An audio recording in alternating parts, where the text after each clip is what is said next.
Street Pharmacy's been a band for 11 years, since August of 2006. We play reggae, hip-hop, and rock hybrid type music, heavily influenced by the SoCal reggae rock sound, 90s golden age hip-hop lyrical flow, and 90s alternative rock guitar-driven edge. I guess with sprinkles of punk rock kind of thrown in there as well. I was always inspired by American music because I grew up living about 15 minutes away from the Buffalo border. So the first music that I'd listened to on the radio was from, I guess 103.3 The Edge in Buffalo. And, I always really enjoyed the Smashing Pumpkins Siamese Dream record. My brother's older than me, 19 years older than me, so I really enjoyed listening to his big American rock bands like the Pumpkins or Van Halen or anything from that era. And then when I was 10 years old, I heard Sublime for the first time on that same radio station. I remember hearing Santeria for the first time, and it started to change my view just on lyricism and the approach to writing songs. I think Brad Noel is just such a huge influence on this whole scene that we have in Canada. Still even to this day. So I could say I probably started writing reggae, around 10 or 11 years old. Then when I was around 19 years old, my brain swelled from the chicken pox, and I was misdiagnosed with a plethora of mental illnesses, one including schizophrenia. And I actually had something called encephalitis, which is swelling of the brain caused by the chicken pox. I started to approach music differently. I can't explain it. I could hear the whole band in my head for the first time. I could write. I could see the music on the page. I could see music in colors, even though after my brain injury, I'm sort of color deficient. I don't see colors the same way that I did before I was 19. Things just changed in my brain and made me a better musician, maybe worse at other things. But it made me a better songwriter, a better singer, and I could conceptualize the idea of street pharmacy because I had gone through that experience.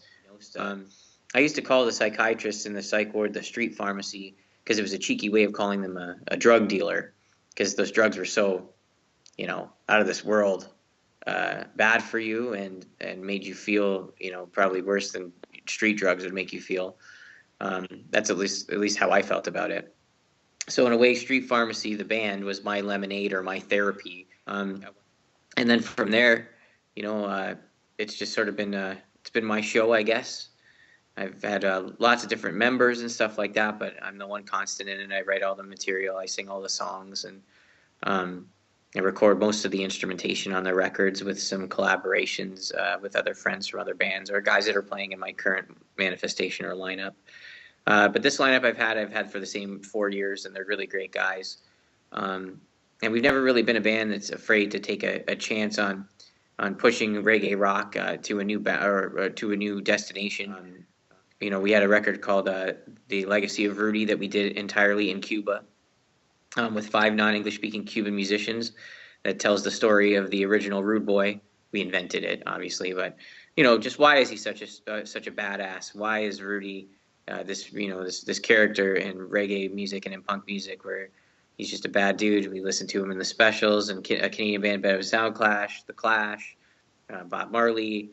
Peter Tosh, everybody's mentioned Rudy in a song. So I just wanted to sort of invent his story. And I don't know if anybody's done it, but I certainly think that reggae could go there. Reggae rock could certainly go there, and that people are ready for, that are fans of the genre are ready for a lot more of a concept record. And this new record is called Delusional Discourse, and it sort of mirrors what you experience and are bombarded with in terms of information on an everyday basis.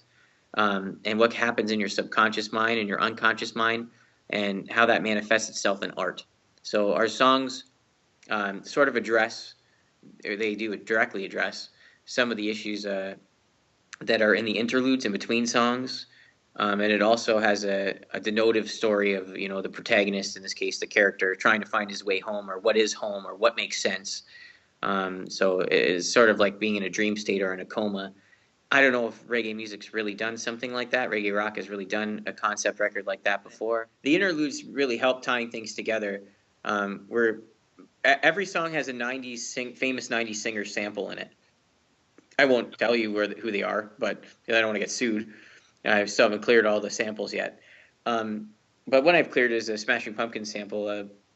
Billy Corgan's voice from Chair Brock. He says "hipsters unite," so I tuned the crap out of it, and I put it in a song that is, well, not like just, it's not like addressing the hipster mentalities like Dirty Heads hipsters would, but like uh, it just talks about elitism in the world and how that's bad for art and it's bad for politics and it's bad for everything. So having that line in there, I was able to tune the crap out of it, like I said, and make it part of the musical fabric of that song. It's also guitar driven, right? This record is I don't know if music is guitar driven anymore. Popular music, anyway, it's kind of gone the other way. I don't know if that's gonna ever come back. Maybe people are really stuck in the '80s right now, and I'm a '90s kid through and through, unabashedly. So hopefully, people enjoy it, and hopefully it doesn't sound too dated. But it is. It's supposed to be a dated thing. It's supposed to be a piece in time, channeling something, or maybe a modernized version of that type of music, I guess. I got some tricks up my sleeve. I'm not gonna say at this time. I do got some good ones, I think. I kind of want to make it a surprise. But yeah, there are other people playing other characters in the grand scheme of it. I've worked with guys in Walk Off the Earth before. They're my good friends. A Plus from the Souls of Mischief. Him and I have always been pretty close. And those collaborations are great. So this time I'm using other voices too to sort of get the story across and make it all make sense. So yes, but I don't want to reveal them as of yet because we're not going to be putting those songs out until the middle or the end of next year when the album drops. But yes, fans should be excited. There are going to be like some, wow, how'd you get that guy? Yeah, we're going out on this tour, and we weren't sure how the response was going to be because it's only regionally in Ontario, and it goes along with the theme of trying to find home and this whole concept. So far the response has been unbelievable. I haven't toured outside of the Niagara region. I haven't played outside the Niagara region in 6 years.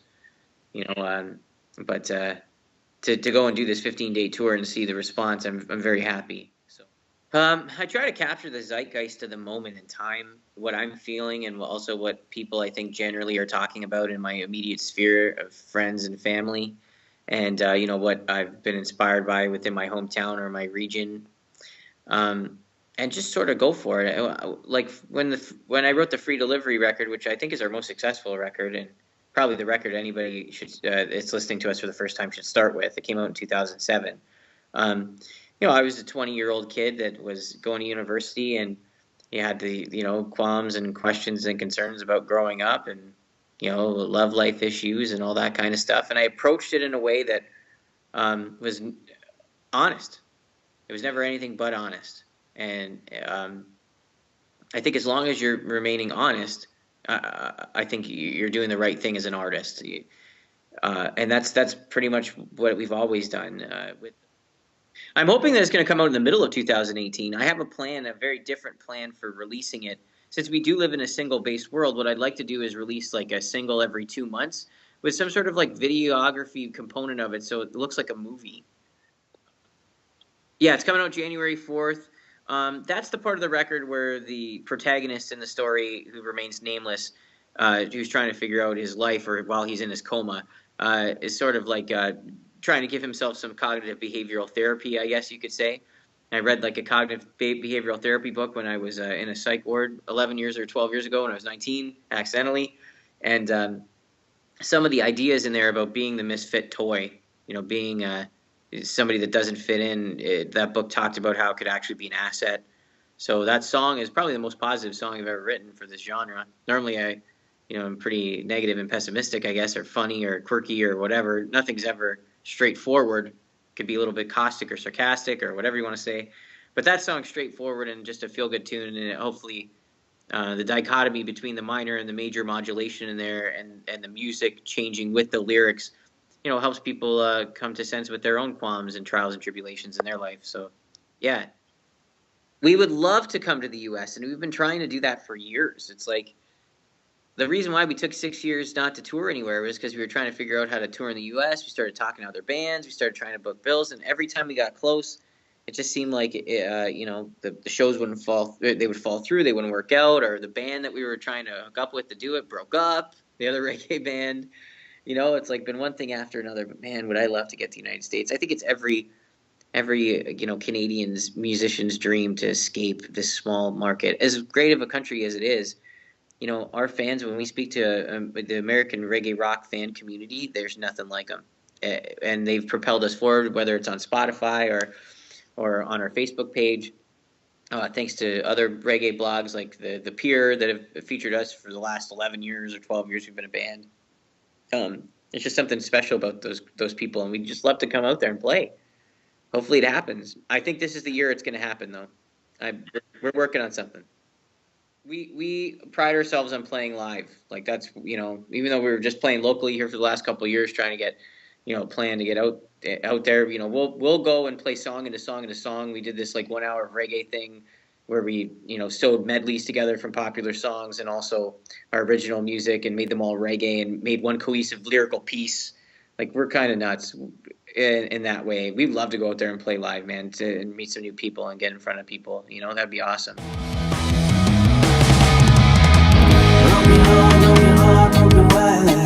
Turn the crank up on your back, don't be ashamed. Internal mechanisms guide you through